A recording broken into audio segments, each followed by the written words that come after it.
Olá amigos da TV Rio Branco, hoje é quarta-feira, dia de futebol pelo Brasil e pelo mundo, dia de Copa do Brasil. Hoje não teremos Flamengo na TV, né? Que pena, só no próximo domingo, num clássico sensacional contra o Corinthians. Quarta-feira, 19 de outubro de 2016, o programa de hoje começa falando em política. No primeiro bloco eu vou receber aqui o jovem engenheiro florestal Francineudo Costa.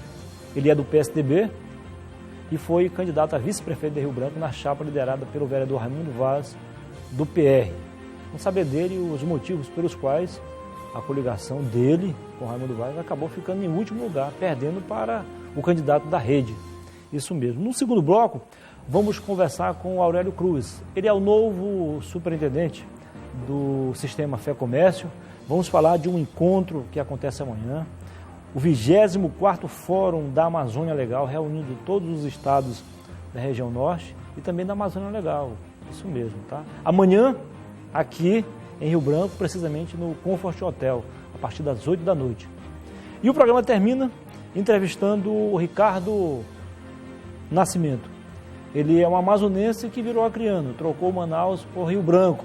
Ele é professor, instrutor e detetive particular, certo? E agora você vai saber o que aconteceu de mais importante no nosso Acre, notadamente da nossa capital, Rio Branco. São os fatos que viram notícias. Vamos lá então. Direção da UP4 afirma que, graças à intervenção da Polícia Militar e também do trabalho dos agentes lá da unidade, foi fundamental para evitar uma carnificina aqui em Rio Branco. A reportagem é de Paulo Roberto.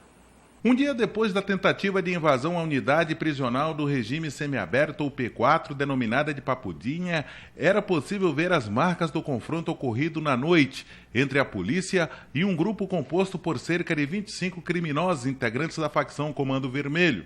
As marcas de tiros estavam nas paredes, lâmpadas quebradas e sangue na calçada. Os bandidos, segundo a polícia, estavam escondidos nessa área de mata que fica em volta da unidade, com o objetivo de invadir o local para assassinar presos da facção rival Bonde dos 13. A escuridão aqui nas proximidades da unidade prisional, de acordo com informações, foi propício para o ataque da organização criminosa. Supostamente um grupo de 25 homens com armamento de grosso calibre. Eles tentavam chegar até o interior da unidade UP4.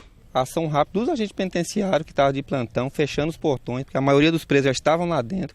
Isso foi fundamental para a segurança. Eles salvaram muita vida, que eu posso dizer isso. Os agentes penitenciários de plantão ontem salvaram muitas vidas, porque eles conseguiram, apesar do intenso tiroteio, fechar todas as portas do presídio. Quem presenciou o momento de terror causado pelos tiros disparados pelas armas de grosso calibre dos criminosos relatou um momento de muito medo. Foi o caso da esposa de um detento. Muito terror mesmo, né? E aí a gente, quando foi liberado para pegar eles, a gente recolheu o meu esposo e levamos para casa. Tailana reclama que o número de agentes na unidade é insuficiente. Mesmo assim, eles agiram com rapidez e conseguiram conter a entrada dos criminosos no presídio. É precário a situação dos detentos, das pessoas que cumprem penas aqui, né? Que ficam no semiaberto, porque são 4, se eu não estiver enganado, são 4 ou 5 agentes que cuidam de mais de 400 homens. Não tem como, era necessário que tivesse uma segurança, que tivesse mais pessoas aqui para fazer a segurança dessas pessoas. O agente penitenciário e presidente da Associação dos Servidores do Sistema garantiu que a ação dos 13 agentes que estavam de plantão na UP4 na noite de terça-feira impediu uma tragédia de grandes proporções no local. Esses agentes ontem estavam 13 agentes de plantão, porque tinha uma média de 4 agentes de banco de hora e o restante era 24 por 72. Isso aí eles também foram fundamental. Só que isso é muito ruim para a gente, sabe? Trabalhar nas condições dessa. Todo tempo no limite, na carga de estresse muito alta para o trabalhador do sistema penitenciário. Que esse momento não é um momento bom para os trabalhadores do sistema penitenciário. Muitos deles estão doentes. A direção informou que havia denúncias sobre o possível ataque de integrantes do CV à unidade prisional, o P4, e que providências foram tomadas. A gente tinha algumas denúncias, né? Basicamente do que poderia ser Essa informação nós não tínhamos, né? Mas sempre todo dia chega denúncia, né? E a gente apura algumas, né? Alerta, conversa com o pessoal e pede apoio às vezes. Chegou a pedir esse apoio ontem, o que foi dado como resposta para o senhor? Sim, a gente pediu apoio, né? Eu acredito até mesmo que esse apoio ajudou, né, a diminuir o que poderia estar acontecendo aqui. E o governo do estado conquistou um importante aliado na guerra contra o crime, o Exército Brasileiro. Notadamente, membros do 4º BIS estarão nas ruas combatendo o crime em Rio Branco. A reportagem continua sendo de Paulo Roberto. O governador Tião Viana, em entrevista coletiva no seu gabinete, acompanhado dos gestores da segurança pública do estado, anunciou a entrada do Exército no combate à onda de violência instalada em Rio Branco nos últimos dias, com a sequência de assassinatos, numa guerra declarada entre integrantes das facções criminosas, Comando Vermelho e Bonde dos 13. Um passo fundamental é o apoio do Exército Brasileiro.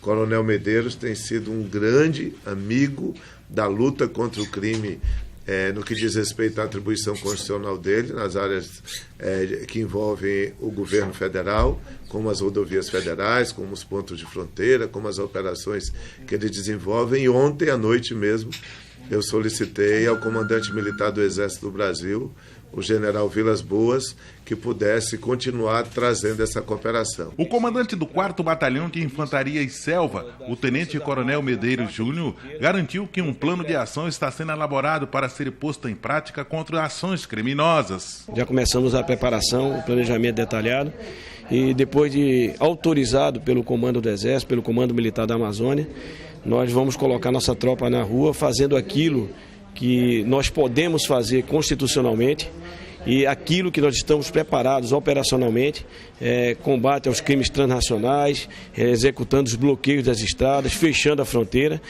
justamente para integrar essas ações da Secretaria de Segurança Pública e do Governo do Estado, com o objetivo de proporcionar uma sensação muito maior ainda de segurança para a nossa população aqui no estado do Acre. O coronel informou que nesse primeiro momento o batalhão vai disponibilizar 200 homens, que atuarão em pontos previamente estabelecidos. Nós estamos preparados com tropa para pronta resposta agora, 200 homens, com 200 homens aqui no batalhão e mais os nossos efetivos nos destacamentos de fronteira.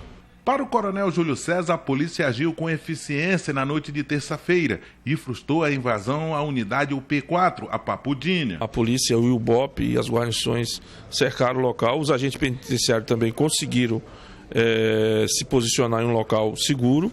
E o objetivo, então, deles não foi conseguido por causa disso.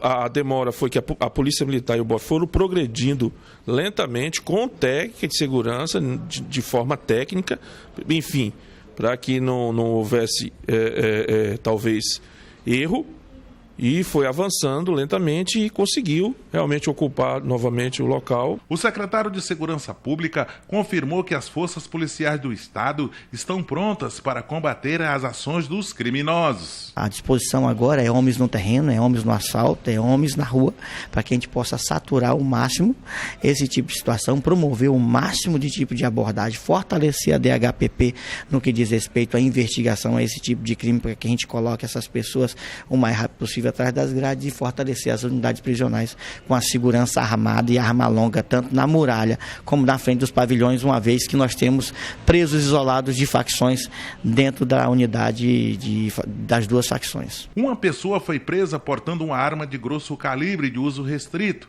uma granada e uma pistola. A polícia investiga a procedência do mesmo. Ele não teve o nome revelado. Nós temos essa pessoa que está presa, nós temos esse material bélico que foi apreendido, então a investigação agora está avançando. Essa pessoa já está à disposição da justiça e nós estamos ouvindo ela para que a gente tenha informação sobre os demais que acompanhavam. A informação que a gente tinha que tinha vindo 25 para cá. O chefe do executivo assegurou que vai manter contato com as autoridades da esfera federal com o objetivo de agilizar a liberação de recursos para o sistema prisional do Acre. Vou ligar para o ministro da Justiça, lembrando que A Força Nacional tinha disponibilizado, através do Ministério da Justiça, até um dia antes dele assumir, homens de reforço para o sistema de segurança nosso aqui na região, de combate ao narcotráfico e ao crime, e até agora esses homens não compareceram, e que o Ministério da Justiça nos deve, além de 3 milhões já aprovados tecnicamente do Fundo Penitenciário, mais 14 milhões para um presídio estadual que reforce o nosso sistema prisional. E, infelizmente, esse recurso não tem ainda a decisão da liberação por parte do ministro da Justiça. Espero que ele possa ter a sensibilidade agora de nos atender prontamente. Depois do intervalo comercial, eu volto com a primeira entrevista da noite. Como eu falei agora há pouco, eu vou conversar com o engenheiro florestal Francineudo Costa, do PSDB. Ele foi candidato a vice-prefeito de Rio Branco na chapa liderada pelo vereador Raimundo Vaz, do PR. Fique com a gente.